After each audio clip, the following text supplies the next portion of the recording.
Баршаңызға сәлем. Айтыңдар, болашақ деген сөзді естігенде көздеріңе не елестейді? Мынау ма, әлде мынау ма? Не болмаса мынау ма? Мейлі, армандау зиян емес. Дегенмен бүгін біз Құдай сақтасын болашақтың мынадай сценариймен таныс боламыз.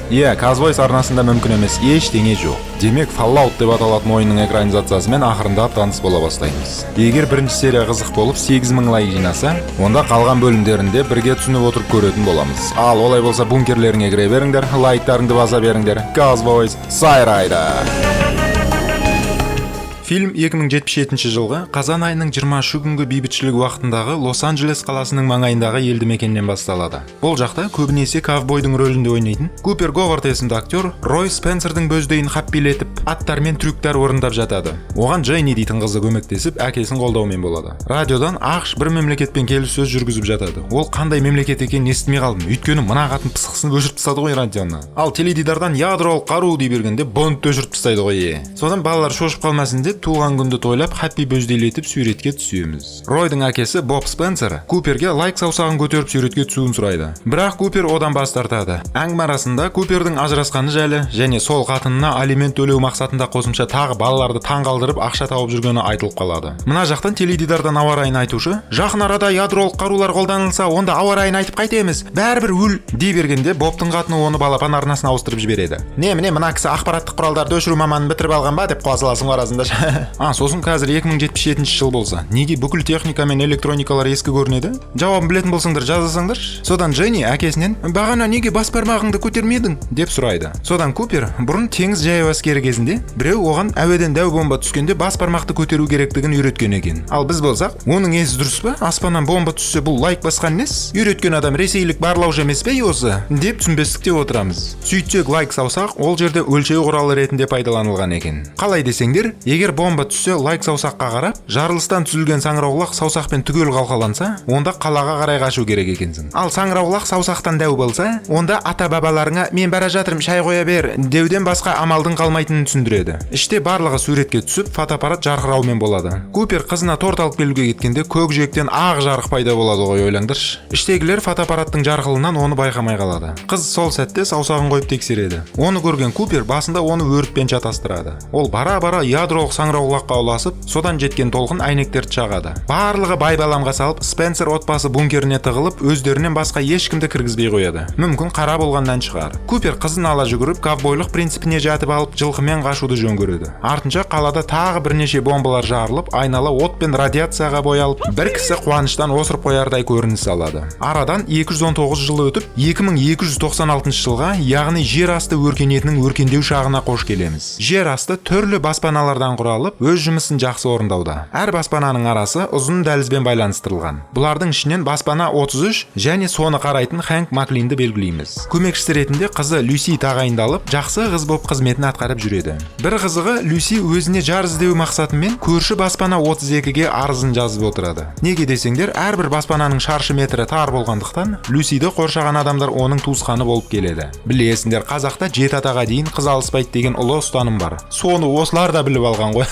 Содан астында аттар жазылып тұрған кеңес мүшелері Люсидің өтінішін қабылдайды. Аяқ ауыр құрбысы Стефани оның ұзату тойын жасауға көмектеседі. Хэнк оған өз үйленерде баспана 31-ді қалай лақтырғанын айтып, қайтыс болған шешесін бір есіне түсіреді. Сөйтіп барлығы Люсиді ұзатуға дайындалып, сервировкаларын келтіріп, енді бір ән айтып кетсін деп Жазира Байырбекованы шақыру ғана қалды деп тұрғанда, болашақ күйеу баланың түрін көретін шақта келіп жетіп, барлығы дәлізбен баспана 32-нің қасына барып есіктің ашылғанын күтіп тұрады. Бір кезде Чет дейтін Люсидің кузені есікті ашпай, оны жақсы көретінін айтады. Сонда Люси жет ата туралы заңды есіне түсіріп, қой ят болады, жас кезде бірге ойнадық, енді бізге үйленуге болмайды, аша ғой есікті дегенге келтіреді. Сөйтіп есік ашылады. Ол жақтан Ли Малдейвер дейтін 32-нің қараушысы шығып келіп, біздің жүгерлер құрттап қырылып жатыр дейтін әңгімесін бастап Хэнкқа құда түседі. Хэнк тұқымдарымен соны себетін техникаларын көрсетіп, оларға қалың малын дайындайды. Содан бұның жігіті қандай болды екен? Арық па, толық па, ауру ма, каннибал ма деп отырғанымызда көп замай өзі де шығып келеді.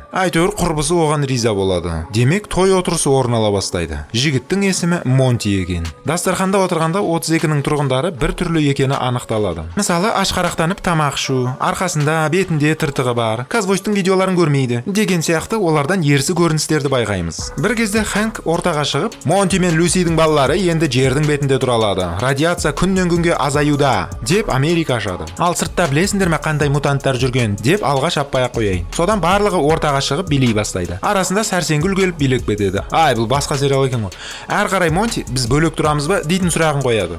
Люси иә дегендей оны екеуі тұратын пәтерге әкеліп, анау деп әңгімесін бастай бергенде, ойбай қасқа Монтидің пұтын жарқыратып процесске дайын тұрады ғой. Процесс деген не? деп отырған бүлдіршіндер болса, сценаны Люсидің інісі Норманға ауыстырып жібереміз. Ол баспана 32-ні аралап жүріп, қурап кеткен жүгері алқабын және шіріп кеткен адам денесін табады да қайта 33-ке қарай зытады. Сол уақытта Люси жаңа жігітіне «Уақытты күшті өткіздік деп жатқанда, оған бір дыбыс естіледі. Монти кувшинмен су ішіп өліп атады. Люси орнынан тұрып, қолына пип-бойды киіп Монтиға нұсқағанда, одан радиацияның перегары ұрып тұрғаны байқалады. Содан оның жердің бетінде жүретін рейдер екені анықталып, арада күрес басталып кетеді. Нәтижесінде Монти Люсиға пышақ сұғып, оны қылқындыруға көшеді. Люси кувшинді алып, басынан пәр жібереді. Әрі қарай жарақатқа дәрісін енгізіп, дәліз аралап кетеді. Бұл жақта тойдың антрактісі әлі тарамай, қонақтар концертті Люсисіз жалғастыруда. Люси оған ренжіп, міне менсіз қуып жүрсіңдер дегендей, қасына жолағандарды транквилизатормен ұйықтатып жүреді. Біреуі сарбаздың аузына автоматты жегізіп тұрып артындағыларын атып, өзі торттан ауыз тиюді ұмытпайды. Бір кезде қонаққа кино заңдылығы жетіп келіп, бас кейіпкерді ерте өлтіріп алмаудың қамын жасайды. Норман жүгерілердің арасында дүмбіл пісіріп тығылып жүреді. Стефани байынан айырылып ашуға булыққанда көзіне шанышқа кіріп кетеді. Сонда да біразын қырып тастайды. Біреуі четке қарсы шығам деп екі есікке белі қысылып 0,5 шығып өледі. Су жүрек Норман жер сілкінісіне дайын екенін дәлелдейді. Люси оны қауіпсіз жерге тыға бергенде, Монти шығып қалып ісін жалғастыруға көшеді. Сол сәтте әкесі Хэнкке қалып оны күрекпен пәр жібереді. Ол аз болғандай тұздалған қиярдың суына тұншықтырып, күйеу баласын маринадтап тастайды. Артынша Хэнк пен Люси Малдейвер барлығын тұтқынға алып жатқан жерінен тап болады. Малдейвер Хэнкті бұрыннан танитындай етіп әңгіме айтады да, не қызыңды, не мыналарды таңда деп таңдау береді. Сонда Хэнк қызын сарайға қамап тығып қояды. Малдейвер оған қарап, «Мә, шешеңнен аумай қапсың ғой» деп Хэнкті ұйықтатып, өздерімен жердің бетіне алып, шыға беріске бомба қойып жарып кетеді. 33-тің адамдары тығылып үлгереді. Осы жерінде Хэнктің бізден бір жасырғаны бар сияқтанады. Өйткені Малдейвер бір сөзінде «Мыналарды со бұрынғыдай пайдаланып жүрсің ғой» дейтін және қызына қарап, оның шешесін бұрыннан білгендей іспетті болады. Мейлі, оны уақытысына келгенде түсінерміз деп қойып, Максимус дейтін кейіпкермен танысуға кірісеміз. Онымен таныспас бұрын Максимустың Болат бауырластығы деп аталатын ұйымын айтып өтетін болсақ, армия қатардағы жауынгерлерді тәрбиелеп, бос жатқан сор жерлерді қорғап, соғысқа дейінгі техникаларды түрінен танып білу екен. Феликс дейтін клирик бұларға сабақ жүргізіп жүріп, сұрақты Максимусқа қойып қалады. Ол дұрыс емес жауап беріп, екісін алып отыра береді. Сыртта Максимус палчандарынан таяқ жеп жатқанда, қасына Дэйн дейтін досы келіп, «Тәнің әлсіз болса да өзің төзімді екенсің» деп оны мәз қылады. Біраздан соң базаға әуеден бір үлкен дирижабль ұшып келіп, көлеңкесін аямай түсіреді. Бір кезде ішінен Т-60 сауытын киген сері титустар керемет боп түсіп келе жатады. Осы кезде Максимус олардан көз алмай Т-60-ты киіп көргісі келіп, әбден ойы кетеді. Біраздан соң Дэйн екеуі кезекшілікте боқ тазалап жүріп, ілулі тұрған Т-60 сауыттарын көруге амбарға келіп ауыздарына аңқитады. Осы сәтте Максимус өзінің құттай кезін есіне түсіріп қалады. Сөйтіп тұрғанда арттарынан басшылар кеп қалып, нарядты тастап кеткен екеуіне жаза қолданардай түрімен Дэйнді шақырып алады. Бірақ керісінше Дэйнді қару асынушы деңгейіне көтергені анықталады. Қару асынушы деп бағана сауытта миссия орындап жүрген серілердің қасында жүгіріп жүретін көмекшілерді айтады. Оны Макс шетте аңдып бір орында сіресіп қалады. Кешке туалет қазып жатқанда Максимустың іші күйіп, «Менің олардан қай жерім кем» дейтіндей жұлынулар орындап тастайды. Ертесіне «Ойбай!» деген дыбыстан бүкіл рота атып тұрады.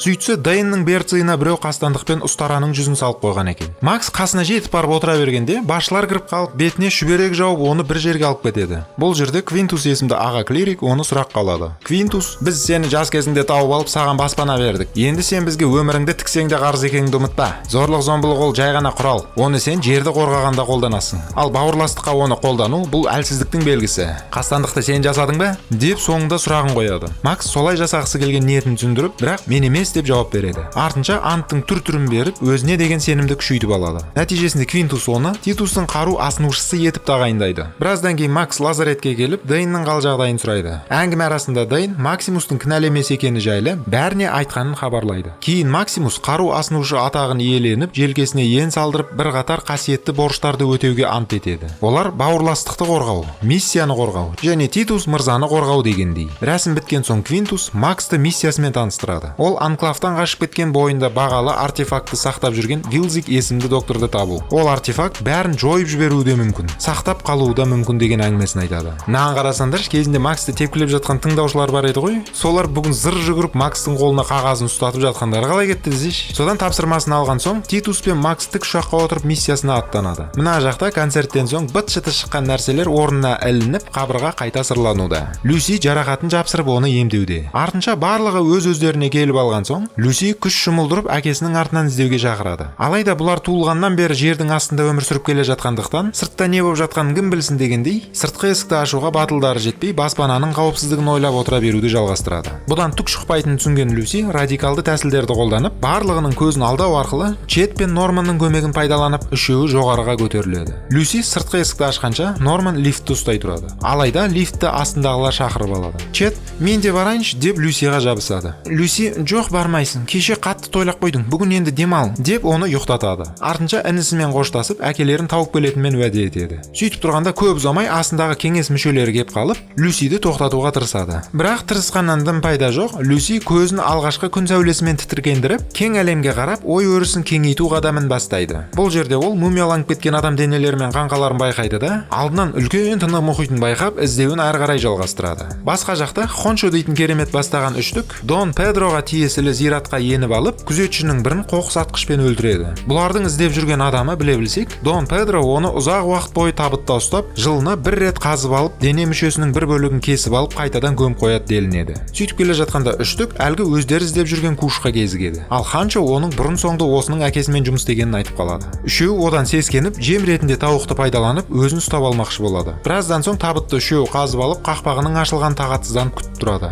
Бір кезде одан Гул есімді ковбойшыға келеді. Естеріңде болса, бұл фильмнің басында жарылыстан қашып құтылған Купер Говард есімді кейіпкер еді. Содан Хончо онымен бірігіп, Максимус іздеп жүрген нысанаға жармасып, Гулмен сыйақысын бөлісіп алуға шақырады. Осы жерінде ол Ли Малдейверге, яғни Калифорния жаққа қозғалып бара жатқанын айтып қалады. Ал Ли Малдейвер бағана Люсидің әкесін тұтқындап алып кеткенін жақсы білесіңдер. Мінекей фильмнің бір-бірімен байланысы ақырындап ашылып келе жатыр. Содан Хончо арасында сен де Калифорниядан емессің бе дей бергенде, Гул өткен несіне алып теріс жауабын береді. Хончо бопты онда қайтадан табытыңда жата бер деп тұрғанда, Гул екеуін өлтіріп тастайды да Хончоны сол табытқа тартып, біз ковбойлар әр сәтке дайынбыз деп Вилзикті табуға жалғыз өзі аттанады.